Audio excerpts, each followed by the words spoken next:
Il y a environ 20 millions d'années, dans le nord de l'Amérique apparaissaient sur Terre les ancêtres primitifs des lémurs, les dinosaures sauteurs. Ce qui marqua l'établissement de la lignée, d'où les vrais lémurs sortirent ultérieurement, et plus tard encore les primates. Ces lémurs primitifs n'avaient pas de parenté directe avec les tribus préexistantes de gibbons, de singes d'Eurasie et d'Afrique du Nord, dont les descendants ont survécu jusqu'à maintenant. Ils n'étaient pas davantage issus des lémurs de type moderne, bien qu'ils aient eu un ancêtre commun. Ces lémurs de type nord-américain avaient émigré par le détroit de Bering alors exaucé. Ces tribus migratrices avançaient lentement vers le sud-ouest le long de la côte asiatique, pour atteindre finalement les régions plus salubres, à leur futur développement, qui s'étendait entre la mer Méditerranée, alors beaucoup plus vaste, et les régions montagneuses en cours d'exhaussement, de la péninsule indienne. Dans ces terres situées à l'ouest de l'Inde, elles s'unirent à d'autres lignées et établirent ainsi l'ascendant de la race humaine. Au cours des temps, le littoral de l'Inde fut submergé et la vie de cette région se trouva complètement isolée. Cette péninsule mésopotamienne où Irsan n'avait plus aucune voie d'accès sauf vers le nord. Mais, cette route fut coupée par des invasions glaciaires. C'est donc dans cette région coupée du monde extérieur que prit naissance la race humaine. Cet endroit était aussi la zone originelle de l'implantation centrale de vie faite par les porteurs de vie 500 millions d'années plus tôt. Il y a un peu plus d'1 million d'années, dans la région mésopotamienne, à partir des descendants supérieurs du groupe de Lémuriens d'Amérique du Nord, surgirent deux grands groupes, les tribus simiennes des temps modernes et l'espèce humaine d'aujourd'hui. C'étaient de petites créatures, hautes d'1 mètre. Elles ne marchaient pas habituellement sur leurs pattes de derrière, mais elles pouvaient se tenir debout. Elles étaient velues, agiles et bavardaient à la manière des singes. Mais contrairement aux tribus simiennes, elles étaient carnivores. Ces mammifères précurseurs atteignaient l'âge adulte vers 3 ou 4 ans, et pouvaient vivre environ 20 ans. En règle générale, ils ne portaient qu'un seul petit à la fois, mais ils pouvaient avoir de temps en temps des jumeaux. Ils avaient des sentiments familiaux très développés, leur intelligence aiguë leur permettait de bien comprendre les dangers, ce qui les amena à prendre de sages mesures pour leur survie. Ils construisaient tout en haut des arbres, des abris grossiers qui les isolaient des dangers du sol.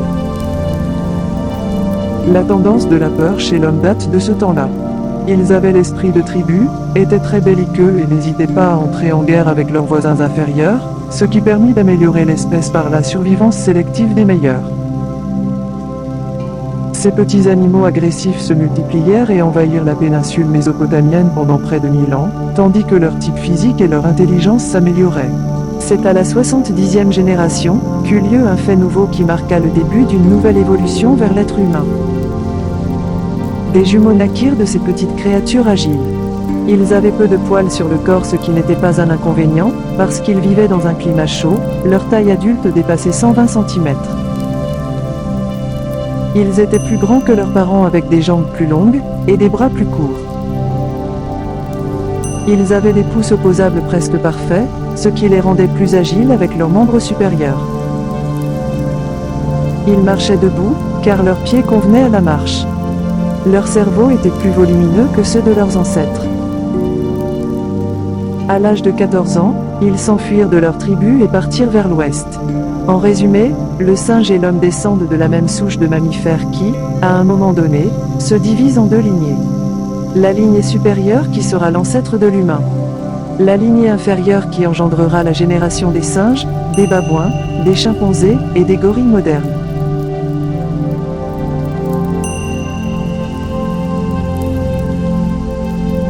Ces deux lignées se développèrent par des jumeaux qui furent les précurseurs de la lignée supérieure, et par des jumeaux de lignée inférieure, celle des singes, leurs ancêtres communs ont disparu.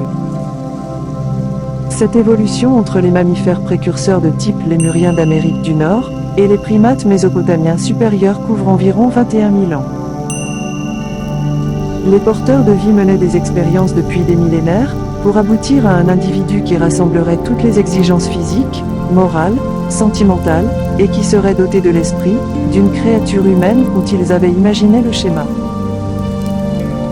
Pour cela, il fallut travailler sur l'apparence physique d'un homme et d'une femme qui allaient procréer des individus leur ressemblant, et implanter tous ces circuits de fonctionnement physique et intellectuel dans leur cerveau. Les deux premiers humains, En l'an 993-1419 avant l'année 1934 de l'ère chrétienne, naquirent de parents primates, des jumeaux, les deux premiers êtres humains. Ces premiers êtres humains et leurs descendants devenaient adultes à 12 ans. Leur mental était habité par des émotions et des sentiments nouveaux, sous une forme primitive de crainte, de respect, d'humilité, et même de gratitude. Ils avaient modérément conscience de la pitié, de la honte, de l'amour, de la haine, de la vengeance, de la jalousie. Ces deux premiers êtres humains avaient développé entre eux un nouveau langage de signes et de mots, plus élaboré que celui de leurs parents. Vers leur 11e année, les jumeaux, au cours d'un entretien dans leur langage particulier, décident de vivre ensemble et de fuir leurs compagnons animaux. Les porteurs de vie et toutes les intelligences célestes présentes sur Urantia observaient le déroulement de cet entretien. Les porteurs de vie et leurs associés, bien qu'ils soient impuissants à contrôler le travail de leur mental, firent en sorte d'orienter ce jeune couple vers le nord, afin de les isoler de leur tribu, pour éviter les possibilités de dégradation biologique avec leur famille inférieure. Cette scène fait penser à un groupe de chercheurs qui observent le déroulement de leur expérience et qui mettraient en œuvre toutes les conditions de réussite à cette expérience. Ces chercheurs, ces biologistes que sont les porteurs de vie, attendaient cet événement depuis le jour où ils avaient implanté le premier plasma de vie, dans les eaux de la planète. Ils furent heureux et empreints d'une satisfaction suprême, d'inaugurer l'apparition des premiers êtres évolutifs et intelligents de la planète. Durant tout le développement évolutionnaire de la vie sur notre planète, les infatigables ministres du mental n'avaient cessé de noter leur propre aptitude croissante à entrer en contact avec les facultés cérébrales des animaux. Facultés qui s'amplifiaient à mesure que les créatures animales progressaient. Le plan pour Urantia était d'expérimenter un nouveau mode de vie, propre à cette planète. À partir d'une semence qui évoluerait vers un être biologique évolutif et intelligent, sur lequel on pourrait développer un mental qui le hisserait vers son créateur. C'est ainsi que les ministres du mental n'ont eu de cesse d'implanter dans le cerveau des animaux, puis des hommes, les 5, puis les 7 esprits adjuva affectés à notre planète. C'est la présence des 7 esprits mentaux adjuva sur les mondes primitifs, qui conditionne le cours de l'évolution organique. Cela explique pourquoi l'évolution est préméditée et non accidentelle. Les adjuvas représentent la fonction du ministère du mental, de l'esprit infini qui est étendu jusqu'au ordre inférieur de vie intelligente, par l'intermédiaire de l'esprit mère de l'univers local.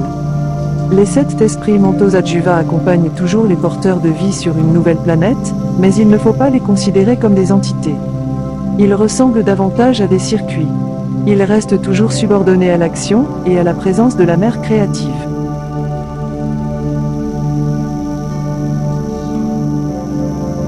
Les 7 esprits mentaux adjuvas sont l'intuition, la compréhension, le courage, la connaissance, le conseil, l'adoration et la sagesse. Au début, seul l'esprit d'intuition pouvait agir sur le comportement instinctif et soumis aux réflexes de la vie animale élémentaire. Quand les types plus élevés se différencièrent, l'esprit de compréhension put attribuer à ces créatures la faculté d'associer spontanément des idées. Les 5 premiers esprits sont communs aux animaux et aux êtres humains. Ce sont les 2 derniers esprits adjuvas que sont l'esprit d'adoration et de sagesse qui différencient l'homme de l'animal. La vie est à la fois machinale et vitaliste, matérielle et spirituelle.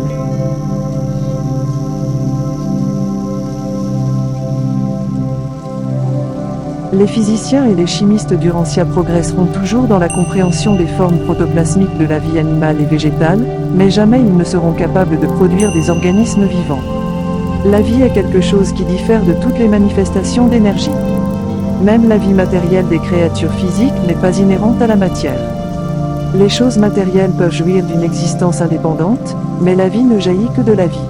Le mental ne peut dériver que d'un mental préexistant. L'esprit ne prend son origine que chez des ancêtres spirituels. La créature peut produire les formes de vie, mais seule une personnalité créatrice ou une force créative peut fournir l'étincelle vivante animatrice.